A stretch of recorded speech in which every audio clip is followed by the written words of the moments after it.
ఆంధ్రప్రదేశ్ విద్యుత్ శాఖ మంత్రివర్యులు గొట్టిపాటి రవికుమార్ గారికి జన్మదిన శుభాకాంక్షలు.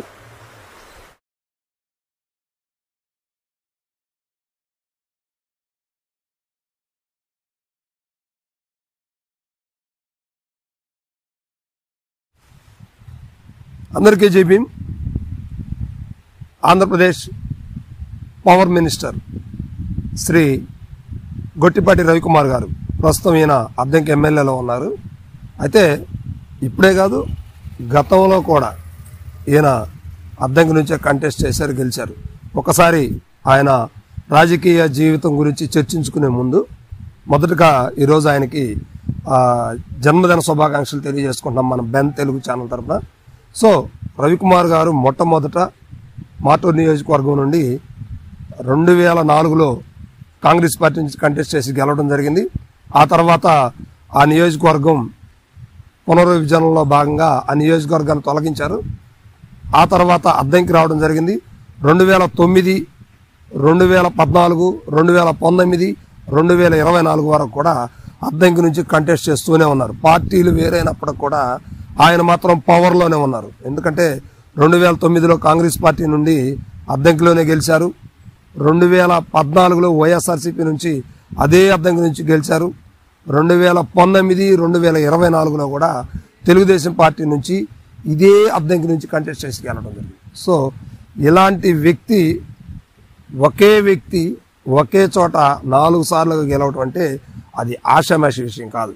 ఎందుకంటే ప్రజల అభిప్రాయం అనేది, ప్రజల మన్నిక అనేది, ప్రజలతో ఉన్నటువంటి సత్సంబంధాలు అనేవి చాలా ముఖ్యమైనవని తెలుసుకోవాలి. ఎందుకంటే మరీ ముఖ్యంగా చాలామంది డబ్బు పెట్టగలరు, చాలామంది కొనగలరు, చాలామంది అభిమానం చూపించగలరు. కానీ ఇవన్నీ చూపించగలిగేటువంటి ఏకైక వ్యక్తి ఎవరన్నా ఉన్నారంటే గొట్టిపాటి రవికుమార్ గారు. సో ఇప్పుడు గొట్టిపాటి రవికుమార్ గారు అద్దంకి నియోజకవర్గంలో 4వసారి ఎమ్మెల్యేగా ఉన్నారు. అంటే దగ్గర దగ్గర ఆయన అద్దంకి వచ్చేసి 17 సంవత్సరాలు దాటిపోతా ఉంది. నాకు తెలిసి ఆయన అద్దంకిలో బర్త్డే వేడుకలు చేసుకోవడం ఇది 17వసారి అనుకుంటున్నాను. సో ఇంకా ఆయనకి పవరు 3 ఏళ్ళు ఉంది. సో ఈ 3 ఏళ్లలో కూడా ప్రజల అభిమానాన్ని ఎంతవరకు చూరగొన్నారనేది ప్రజలే గెలిపించడానికి, ప్రజలతో ఉన్నటువంటి సంబంధాలే ఆయన గెలుపు కారణం అనేది ఒక కోణంలో మనం తెలియజేసుకోవచ్చు. సో ఇక రవికుమార్ గారు అద్దంకి నియోజకవర్గంలో ఎంతటి గొప్ప వాళ్ళనైనా కూడా ఓడించే పరిస్థితి అయితే ఆయనకి మాత్రమే ఉందని చెప్పుకోవచ్చు. సో అయితే రవికుమార్ గారు గతంలో మాటూరు నుంచి పనిచేసినా అప్పుడు యువకుడుగా ఉండటం వల్ల ఆయన పెద్దగా పాలిటిక్స్ చేయలేదని చెప్పుకోవచ్చు. కానీ అద్దంకి వచ్చిన తర్వాత మాత్రం పూర్తి స్థాయి రాజకీయ జీవితంలోకి దిగటం, పూర్తిగా రాజకీయం అవకాశం పట్టాడని మనం తెలియజేసుకోవచ్చు. కానీ రవికుమార్ గారు అద్దంకిలో అడుగు పెట్టాక ఒక నేపథ్యం, అంటే గతంలో పోలిస్తే గతంలో చాలామంది సీనియర్ నాయకులు ఇక్కడ పనిచేసినా కూడా ప్రభుత్వాలు అనుకూలించినా కూడా మంత్రి కాలేని పరిస్థితి. నాకు తెలిసి జిల్లాలో అన్ని నియోజకవర్గాలు ఆ నియోజకవర్గ విభజన జరగకముందు కానీ జరిగిన తర్వాత కూడా ప్రతి నియోజకవర్గం కూడా మంత్రి పదవి చేసినటువంటి పరిస్థితి ఉంది. కానీ అలాంటి మంత్రి పదవి చేయనటువంటి నియోజకవర్గం, ఏకైక నియోజకవర్గం అద్దంకి నియోజకవర్గం. కానీ అది 2024లో ప్రభుత్వం అనుకూలించడం, రవికుమార్ గారు ఇక్కడి నుంచి గెలవటం, మంత్రి కావడం జరిగింది. సో అద్దంకి కళ ఒక రకంగా నెరవేర్చినటువంటి ప్రథమ వ్యక్తి గొట్టిపాటి రవికుమార్ గారు. సో రవికుమార్ గారికి అందరూ కూడా విషెస్ తెలియజేయాలని కోరుకుంటున్నాను.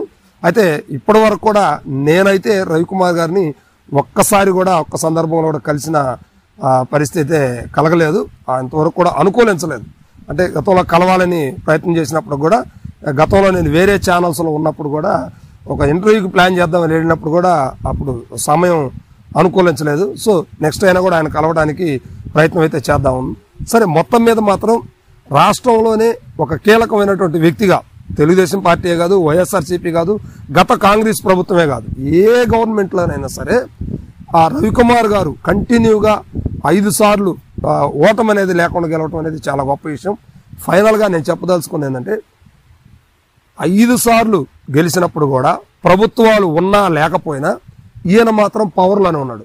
So that is power king Gottipati Ravikumar garu. Happy birthday to you.